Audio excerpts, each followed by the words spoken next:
We've all had that one video game where we didn't understand it the first time we played, but afterwards, we grew to love and appreciate everything it stands for. Blasphemous is a two-dimensional metroidvania side-scrolling game from 2019, and you might guess from its name that it's based on Spanish culture, Spanish Catholicism, and maybe a bit of Spanish mythology and folklore as well. I began my playthrough of this game sometime in early 2024, and as somebody who really likes the metroidvania genre of video games, I was expecting a very enjoyable time, but after my first playthrough, the game disappointed me for multiple reasons. But after replaying it a year later, I can only look back at my previous opinion on the game as a complete mistake, and an embarrassing one at that. So for the first half of this video, I will be explaining why I thought the game wasn't for me when I initially finished it, and then afterwards, I'll be going over why each and every one of my previous opinions were just misunderstanding what this game was trying to be. Quickly before we get into it, shout out to my channel members. So thank you to HUD, Tomfoolery, and Morrow. Holy shit, you guys have been members for 20 months. Thank you so much. That's almost 2 years of you guys supporting. For now on, I will be shouting out each member before I begin each video. So if you're interested in becoming a member, it's $1.99 a month. There's some exclusive content too.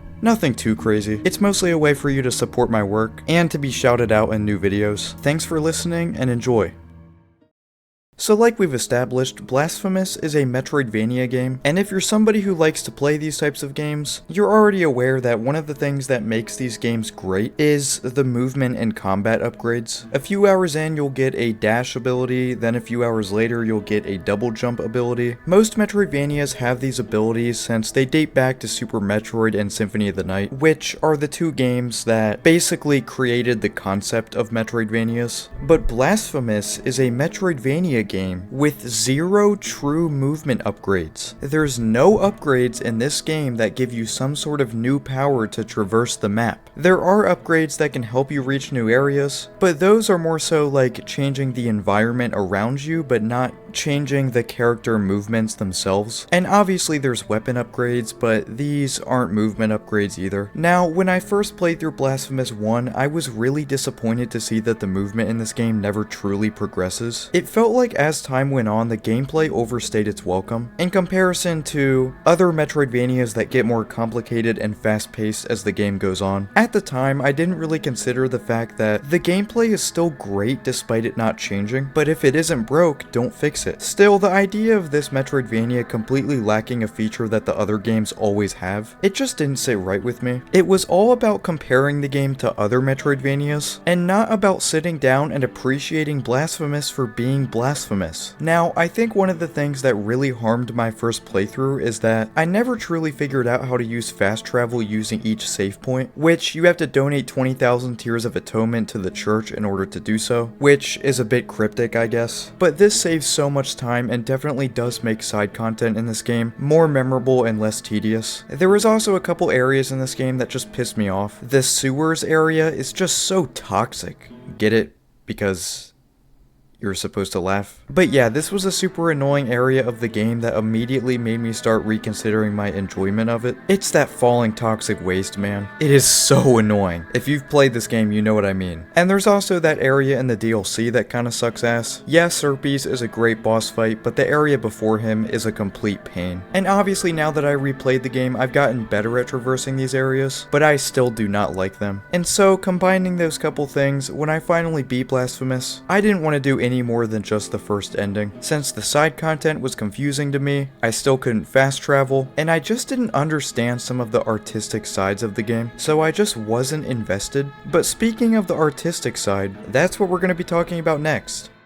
So as I said in the intro, Blasphemous is about mostly Spanish Catholicism. It is a very religiously inspired game, hence the name Blasphemous. And it's basically about the main character you play as, the penitent one, and he basically carries a ton of guilt for the sins of others. You could think of him as a Jesus figure, especially since he's got the thorns on his head. If you want to learn more about the lore and story of Blasphemous, I recommend this video by Gingy. I watched a bit of it and really enjoyed what I saw. Anyway, so that's basically basically the inspiration behind Blasphemous. The art style itself is pixelated, and I know that there's a ton of indie games nowadays that have a very similar graphical style. However, the environments in Blasphemous look so different compared to any indie game due to the Spain setting. It's just so incredible how everything is dark and gruesome, but at the same time full of life and originality. Blasphemous truly does give you a unique experience merely in the visual department alone. And another thing that's really unique to this game is the music, composed by Carlos Viola. It's so unique, so memorable, and so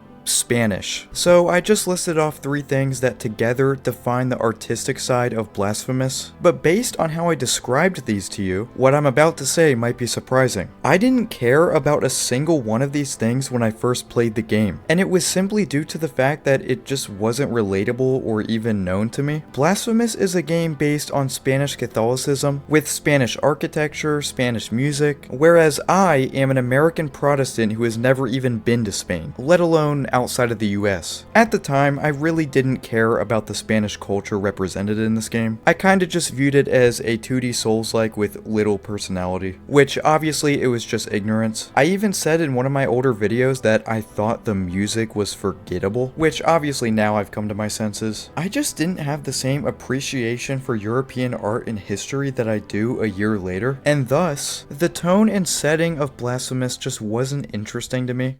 So, after my first playthrough of Blasphemous, I think I considered the game to be around a 7.5 out of 10. I know that a 7.5 is technically a good score, which doesn't make sense if I didn't really like the game, but hear me out. Even if I didn't care much for the game, I still did sense quality in it, and I understood that it still does have good features. For example, I've always considered the game to have very good boss fights, even back when I didn't enjoy much else about it. I think this conversation is less about me thinking it was a bad game, and more so about me thinking that it just wasn't for me. I didn't think it was an amazing game or anything, but I couldn't say it was objectively bad. However, this is where it all changed. A few months ago, I played through the sequel, Blasphemous 2. This game improved in a few different ways, including movement upgrades. Now, I know Blasphemous 2 is a bit of a controversial game for fans of the first game, since it does change a lot of things, but I personally loved it, and now that I was able to consider myself a true fan, I decided, you know what, I need to go back and play the first game to see if I just misunderstood it, and that's what we're going to talk about now. This is how I grew to love Blasphemous.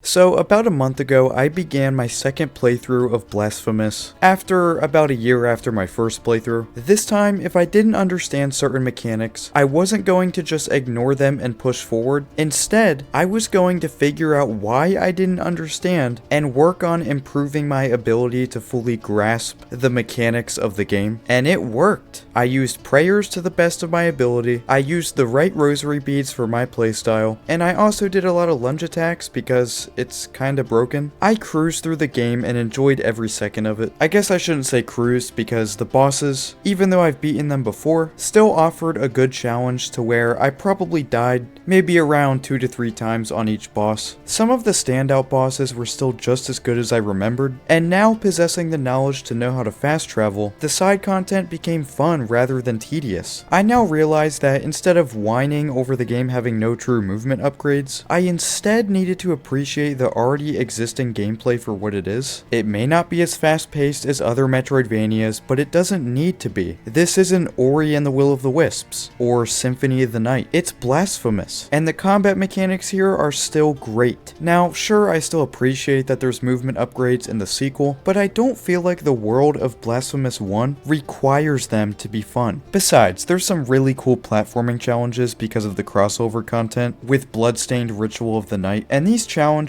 prove that the movement of Blasphemous is still very functional and fun to use on its own. Many people think Blasphemous 2 went overboard by featuring 3 weapons to juggle at the same time, and I can definitely see where they're coming from, because the first Blasphemous feels completely fine and balanced with just one main weapon. And overall, I definitely enjoyed the gameplay side of this game way more after coming back to it, but what about the artistic side?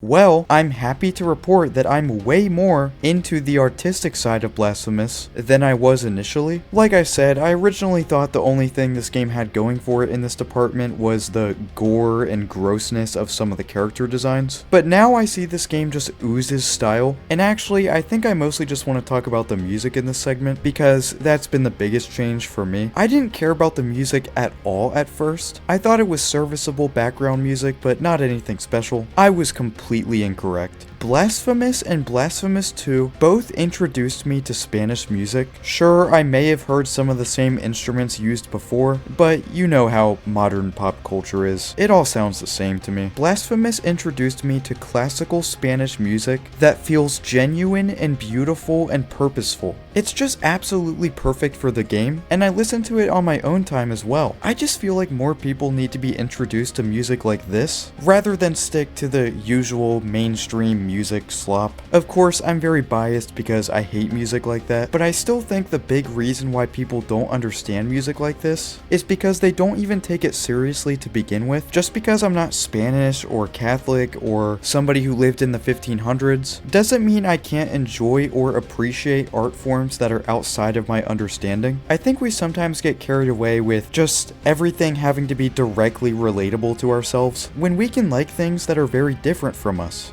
But I guess I'm getting sidetracked. Basically, all you really need to know is I really do like the styles and themes that are present in Blasphemous, even if I kind of just ignored they were there when I first played. But at the end of the day, all's well that ends well. And so that's pretty much it. That's been my experience with Blasphemous. I would probably give the game around a high 8 or maybe even a 9 out of 10 because it's not perfect, but its game design is truly memorable. Now, as this video goes up, I should be finishing up my New Game Plus playthrough of the game as I attempt to get the third and final ending, Ending C, which is the true ending of the game. I have no clue what to expect from that ending, but I assume it's going to be really good. And yeah, maybe I should have waited until I got it before making this, but that's fine. I hope you enjoyed listening. Let me know in the comments, what was your experience with Blasphemous? That's it for me today. I look forward to seeing you again soon.